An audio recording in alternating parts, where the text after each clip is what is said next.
Bonjour, bonjour les conquérants, j'espère que vous portez tous très bien, ainsi que vos familles. Quant à moi, je me porte très bien, je rends grâce à Dieu. Je m'appelle Claire et si c'est la première fois que vous nous rejoignez sur cette plateforme, je vous souhaite la chaleureuse bienvenue. Ici, nous parlons de spiritualité, de finances, de santé mentale, émotionnelle et de tout ce qui a rapport au bien-être euh, et à l'équilibre de l'être humain dans la société. Alors aujourd'hui, sur notre plateforme de Overcomer, si c'est la première fois que vous nous rejoignez, je vous souhaite la chaleureuse bienvenue. Et aujourd'hui, dans notre émission Pépite d'or que nous avons laissée en jachère pendant un bon moment, nous revenons à cette émission et pour parler d'un sujet très très important qui, euh, qui défraie la chronique un peu sur les réseaux sociaux et tout, et dont des milliers de gens en souffrent partout dans le monde. Et aujourd'hui, j'aimerais qu'on en parle et qu'on essaie de trouver des solutions ensemble et tout. Donc, aujourd'hui, nous allons parler du complexe d'Oedipe mal résolu. Au fait, j'aimerais qu'on parle de cela parce que aujourd'hui, nous voyons beaucoup de femmes qui se plaignent de leur conjoint, de leur mari, qui sont des adultes, mais qui ont une maturité d'enfant. Quand je parle de maturité, je parle ici sur le plan émotionnel, sur le plan affectif. Ce sont des hommes qui sont peut-être dans la trentaine, dans la quarantaine, parfois même dans la cinquantaine, mais qui agissent comme des enfants, qui agissent comme des adolescents, qui sont très insécures, qui sont très immatures et qui réagissent de manière très impulsive. Et cela ne permet pas d'avoir une harmonie dans le foyer. Et les femmes qui malheureusement se trouvent dans ce genre de foyer sont vraiment perturbées, sont vraiment désorientées parce qu'elles ne savent pas comment créer un havre de paix dans leur famille. Et ceci ne se manifeste pas seulement au niveau des hommes, il y a aussi les femmes qui en souffrent et au niveau des femmes, on parle du complexe de l'être. Et nous allons y revenir aussi pour les femmes parce qu'il y a aussi des femmes qui sont dans les foyers qui agissent comme des petites filles. Et donc, aujourd'hui, nous allons nous focaliser sur ces hommes-là parce que la majorité de ceux qui viennent en thérapie, des femmes qui viennent en thérapie, ce sont des femmes qui ont épousé ces hommes-là. Et le comportement de ces hommes affecte la santé mentale, la santé émotionnelle de ces épouses, mais aussi ça impacte aussi leur santé physique et tout, et aussi l'éducation des enfants. Alors, c'est quoi le complexe d'Oedipe? Alors, c'est une étape du développement de l'enfant où l'enfant développe un attachement héroïque envers sa mère et développe une certaine hostilité, une certaine rivalité envers son père.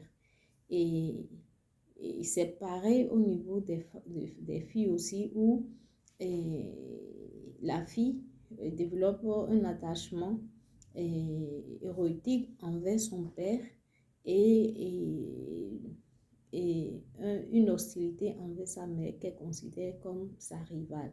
Donc, c'est un attachement au sexe opposé de l'enfant.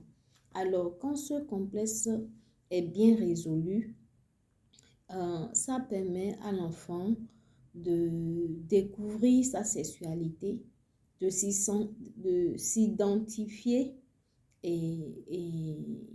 au père. Ici, nous allons nous focaliser sur les garçons, les petits garçons, parce que le complexe d'Oedipe intervient souvent entre l'âge de 3 à 6 ans au plus. Donc, c'est un stage une étape du développement de l'enfant où l'enfant commence à être autonome et commence aussi à développer, comment on dit, à prendre des initiatives et à apprendre à se débrouiller tout seul, à apprendre à développer son autonomie, vous voyez, et à prendre des initiatives, à apprendre à faire des choses par lui-même. Et quand il arrive à faire ces choses, ça booste son ego. Et quand il n'arrive pas à faire ces choses, ça le met dans la honte, dans la culpabilité, vous voyez. Et aussi, j'aimerais rappeler que avant l'âge de 3 à 5 ans, la période de 0 à 2 ans est aussi une période très, très, très cruciale pour que l'enfant apprenne à avoir confiance en lui-même et avoir confiance aux autres.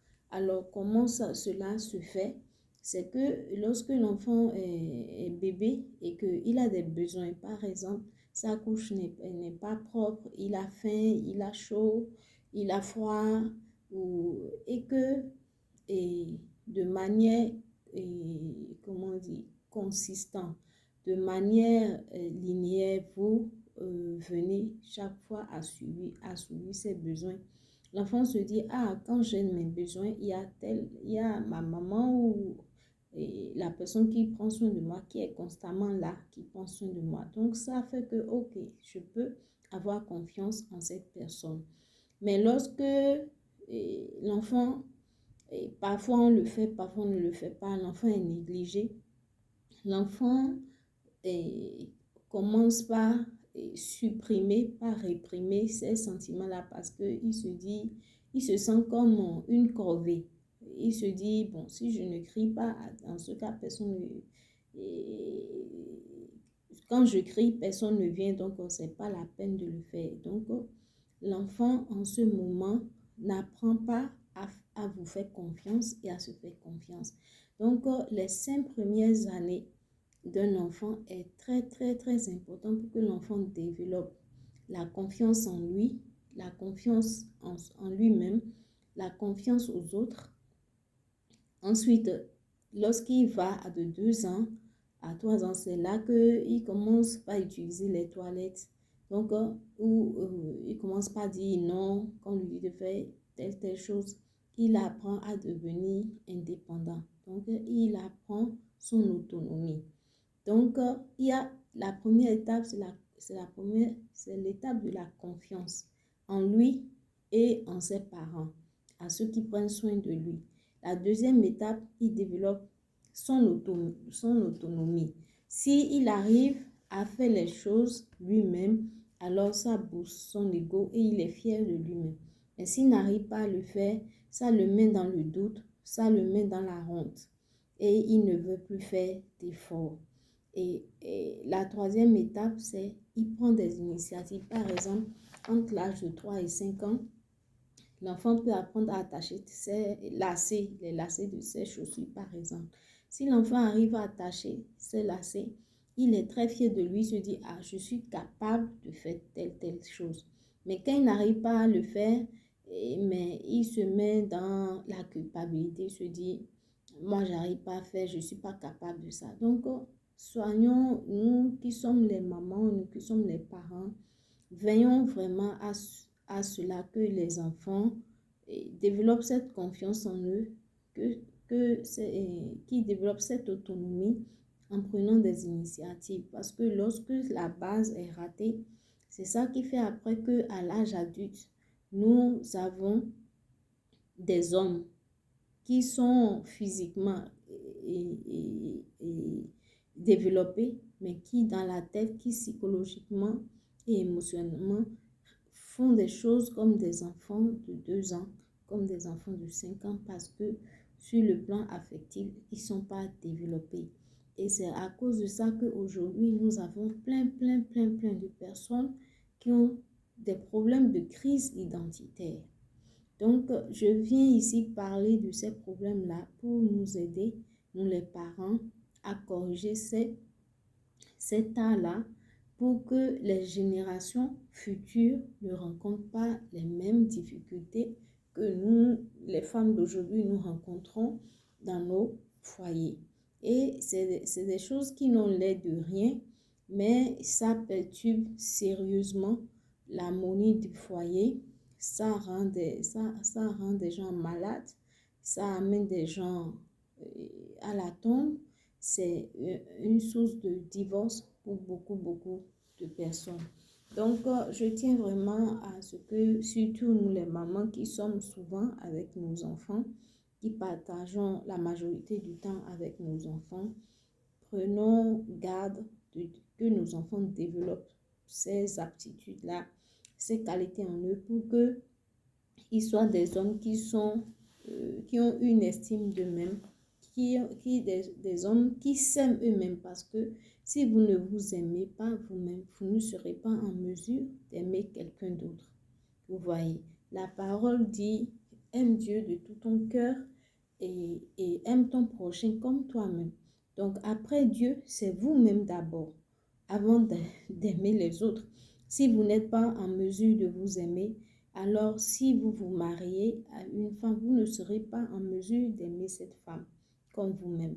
Donc, apprenons à nos enfants à s'aimer pour que, à l'âge adulte, ils puissent vraiment être en mesure de, de rester dans une énergie masculine et d'agir comme des hommes de valeur, des hommes intègres, des hommes matures, des hommes sécures, des hommes qui sont vraiment confidents, qui ne sont pas en rivalité avec leurs épouses ou qui jalousent leurs épouses parce que celle-ci est en train de faire mieux que lui.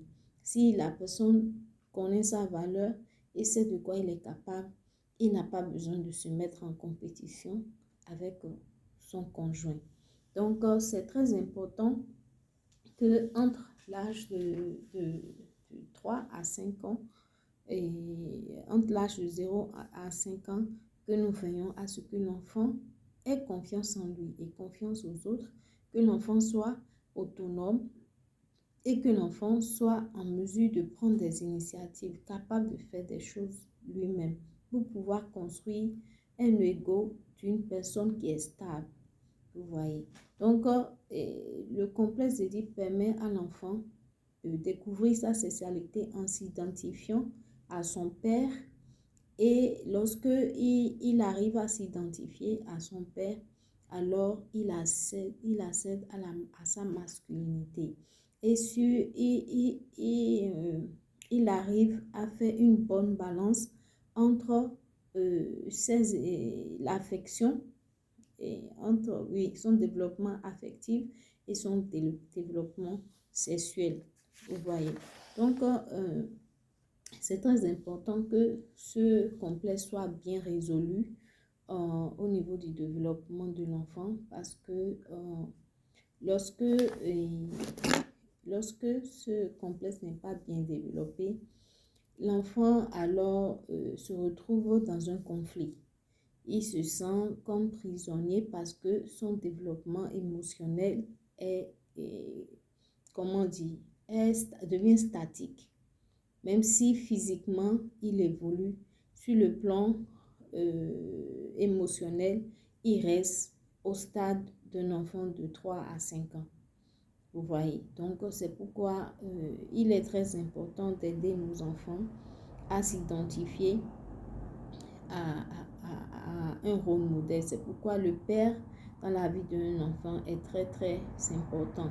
Et par exemple, les femmes qui sont mariées où le mari n'est pratiquement jamais là, où le mari est absent, soit il est mort ou il a abandonné la famille, il est parti, ou si c'est les familles où il y a les mères célibataires, c'est important que votre enfant est un mentor, soit si c'est un membre de votre famille, un oncle, un grand-papa, quelqu'un ou bien un mentor, quelqu'un dans la communauté dans laquelle, l'environnement dans lequel il vit, auquel il peut s'identifier, et que cette personne constitue un rôle modèle pour lui afin qu'il puisse corriger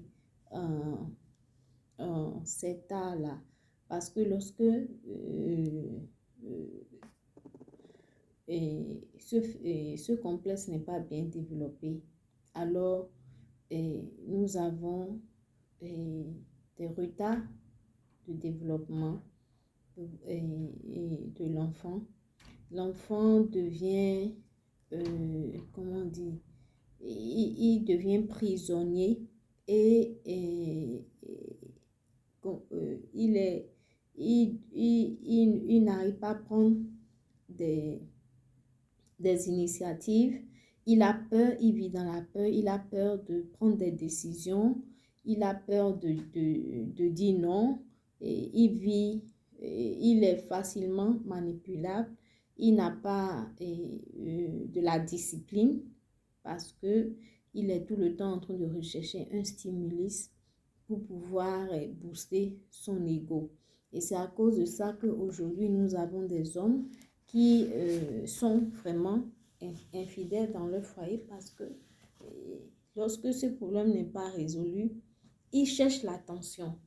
Ils cherchent l'attention et pour avoir l'attention, puisque l'être humain est un éternel insatisfait, il a 2, 3, 4 femmes, 5, 6 et plusieurs, il a plusieurs personnes de qui il peut avoir l'attention qu'il n'a pas eu au moment de l'enfance. Souvent, quand l'enfant est négligé, c'est ce qui se passe.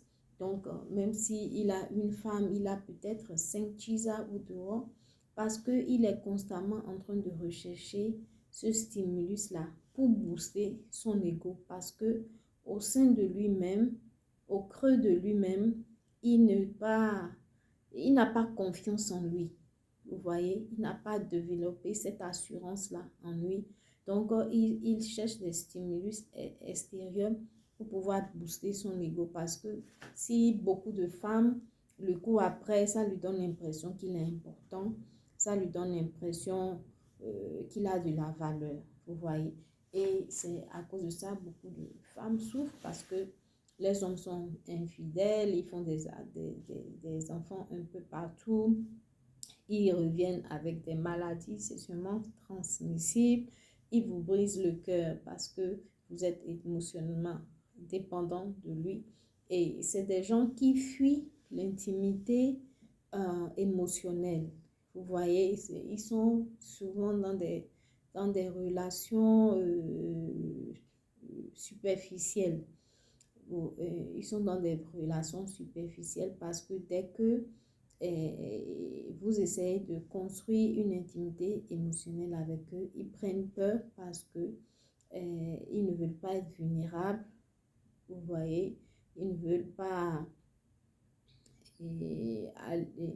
être vulnérables, donc ils préfèrent prendre la clé des champs, ils préfèrent fuir vers une autre relation. Et c'est ça qui crée beaucoup de cœurs brisés dans nos sociétés aujourd'hui. Alors, nous allons continuer avec ceci et avec le phénomène, le complexe d'Oedipe. Lorsque les hommes enfants, il y en a, je dirais, 3 grandes catégories. Souvent, il y a ceux qui sont attachés à leur mère.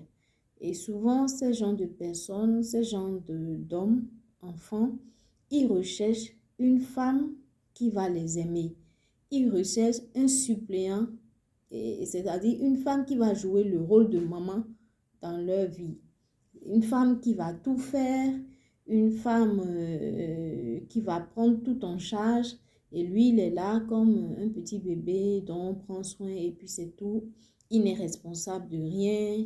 et il ne veut prendre aucune responsabilité. Donc, vous êtes un peu comme sa maman, quoi. Et là, si vous êtes une femme et que vous voulez rester dans une relation normale où il y a la réciprocité, où c'est le lieu du donner, du recevoir, lui, il ne vous donne rien, c'est vous qui donnez tout.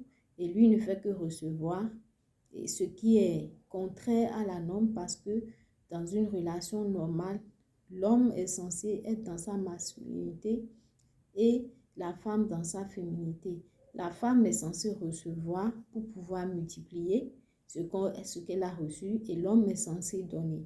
Mais quand les jeux sont inversés et que c'est la femme qui donne et que c'est le mari qui reçoit, alors il y a un dysfonctionnement dans, dans l'harmonie de ce couple et c'est ça qui engendre après des problèmes dans le foyer parce que la femme donne tellement, elle donne, elle s'occupe d'elle-même, elle s'occupe des enfants, elle s'occupe de monsieur et monsieur ne fait aucun effort pour l'aider et donc avec le temps et la femme se fatigue parce que l'homme est censé se sacrifier pour elle, l'homme est censé la protéger mais c'est plutôt le contraire qui se fait. C'est elle qui le protège, c'est elle qui en prend soin. Voilà, donc quand la femme fait cela pendant des années qu'elle décide de ne plus le faire, alors cet homme-là qui est attaché et à sa mère et tout, qui recherche une mère et par l'intermédiaire de sa femme, se sent blessé, se sent pas aimé et devient très violent. La seconde catégorie de ces hommes, c'est les hommes qui sont attachés à leur père parce qu'ils n'ont pas reçu l'amour maternel, ils n'ont pas reçu l'affection maternelle, ils n'ont pas reçu l'attention de leur mère. Ils ont été négligés. Alors, ces hommes et enfants cherchent à plaire à leur père. Ils cherchent à gagner l'estime de leur père. Donc, ils sont prêts à tout pour montrer à leur père que oui, je suis capable de faire telle chose. Ils recherchent l'estime de leur papa. Et souvent, ces gens d'hommes, ils sont vraiment méprisants. Ils maltraitent souvent les épouses parce que il méprise sa mère qui l'a négligée, sa mère qui l'a sa mère qui l'a négligée, qui ne lui a pas donné de l'attention. Donc, il méprise sa mère et lorsqu'il se marie avec cette femme, avec sa femme, il fait cette projection-là sur la femme et il méprise la femme. Il la tyrannise, il lui fait vivre l'enfer. Et nous avons par exemple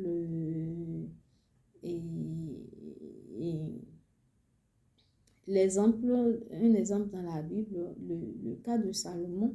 Salomon est le fils de David et de Bathsheba.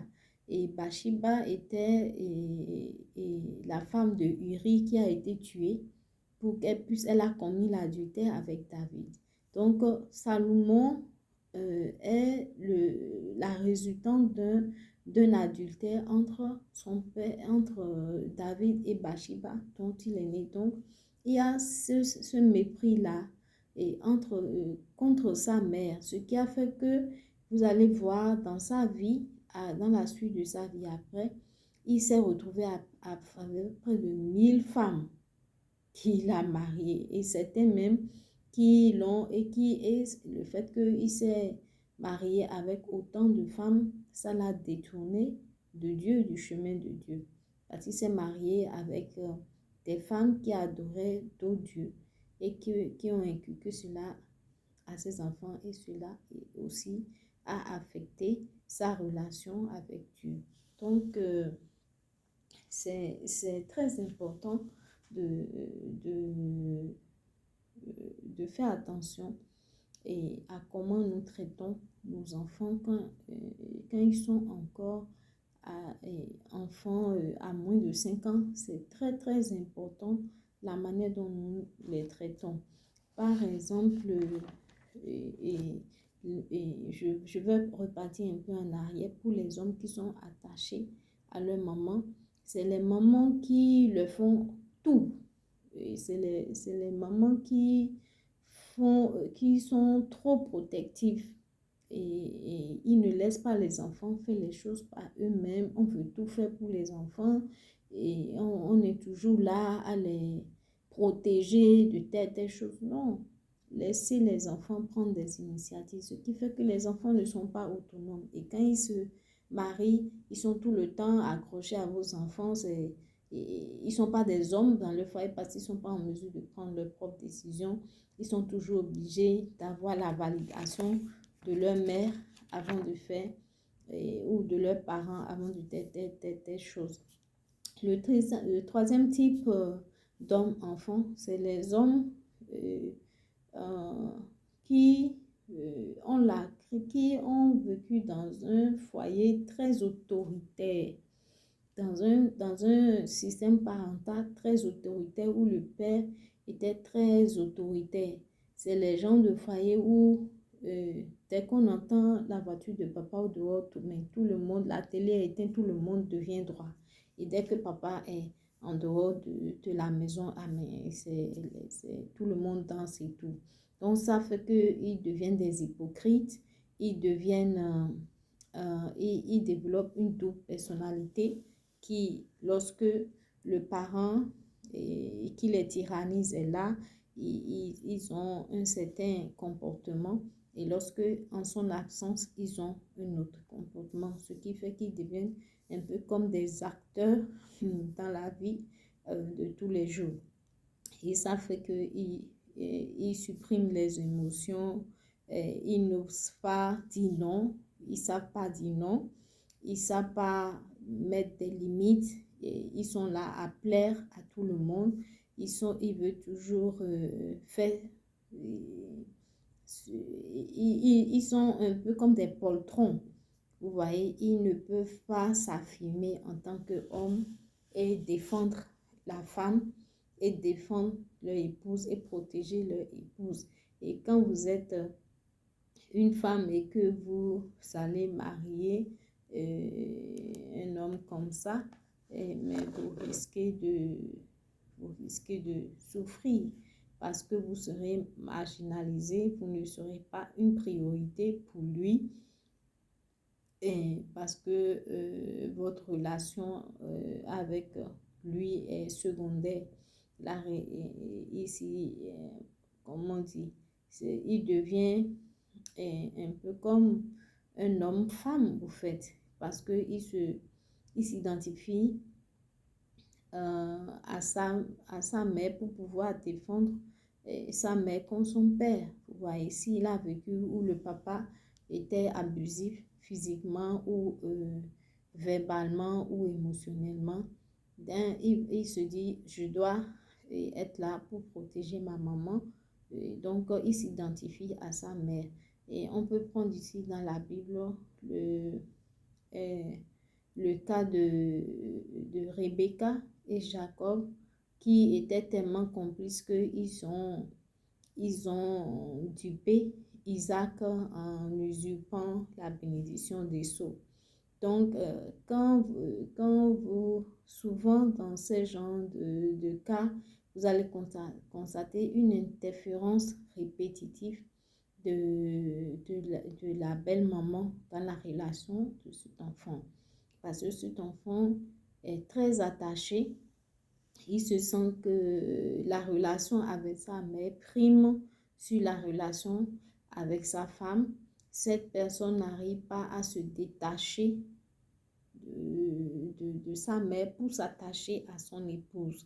Donc, il y aura très souvent des interférences de la maman dans le foyer. C'est un peu comme dans la Bible, l'exemple de Isaac. qui ne s'est pas marié jusqu'à ce que sa mère ne meure. Et il n'a même pas lui-même qui a trouvé sa femme, Rebecca. C'est le serviteur de son père, d'Abraham, qui est allé chercher sa femme pour lui. Donc, sa maman qui a vécu 127 ans, c'est après la mort de sa mère qu'il s'est marié. Et dans la parole, on dit il a été consolé de la mort de sa mère en épousant sa femme Rebecca. Donc, et nous savons aussi avec Abraham et Sarah, qui était en réalité la demi-sœur de Abraham. Mais à certains moments, Abraham était, pour se protéger, demandait à son épouse de dire qu'elle était sa sœur. Et il a fait ça à Pharaon, où quand Pharaon a voulu avoir une intimité, mais Dieu l'a sermonné. Pareil pour, je pense, Abimelech, qui a voulu avoir d'intimité avec Sarah, quand cette dernière lui a dit, mais ce n'est pas mon frère, c'est mon mari en réalité. Donc, vous voyez, même dans la Bible, les grands hommes que Dieu a utilisés avaient aussi ce complexe-là qui n'a pas été bien résolu. Donc, je viens parler de ce sujet aujourd'hui pour nous exhorter, nous les mamans, et à vraiment veiller à la résolution de ce complexe pendant les 5 premières années de vie de nos enfants. Parce que si c'est mal résolu, ils vont grandir avec cet art et c'est pratiquement impossible que ces gens ne changent. Et c'est aujourd'hui, tout le monde parle de pervers narcissiques, de sociopathes, de psychopathes. C'est un manque de bonne résolution de ce complexe-là qui fait qu'aujourd'hui, nous avons de ces hommes omelettes qui ne sont pas dans une énergie masculine, qui sont dans une énergie féminine et qui, au lieu de se lever comme des hommes pour protéger leurs épouses et leur famille, pour pouvoir aux besoins de leur famille, mais c'est plutôt eux qui sont assis à la maison et les femmes prennent soin d'eux. C'est plutôt eux qui veulent être aimés au lieu que ce soit eux qui aiment parce qu'ils n'ont pas appris cela dès l'enfance. Donc, les problèmes que nous sommes en train de vivre aujourd'hui, nous pouvons épargner les générations futures, la génération de nos enfants. Nous pouvons leur éviter cela en corrigeant déjà ces choses dans l'éducation de nos garçons. Donc, c'est un appel que je fais à nous les mamans, à nous les parents, les papas aussi, aidez-nous. Nous sommes deux dans le couple à élever ses enfants.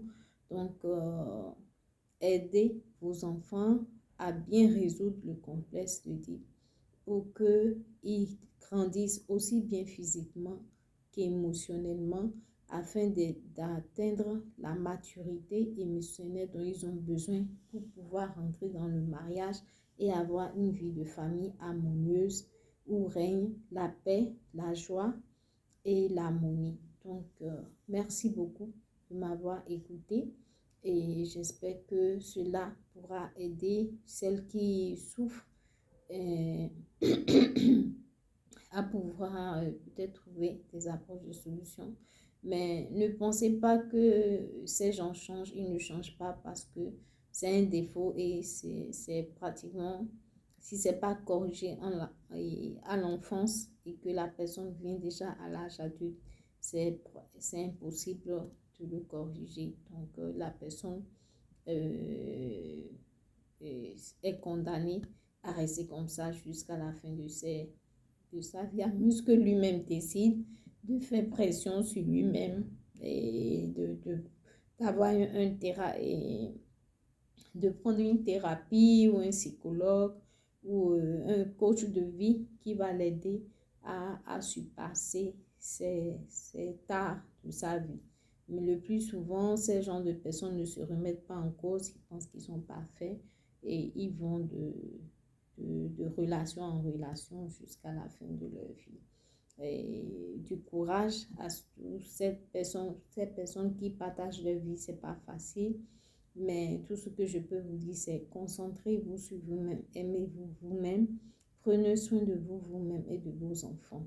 Et c'est le conseil que je peux vous donner. Merci infiniment de m'avoir écouté et très belle journée à tout le monde. À très bientôt. Bisous, bisous, bye bye.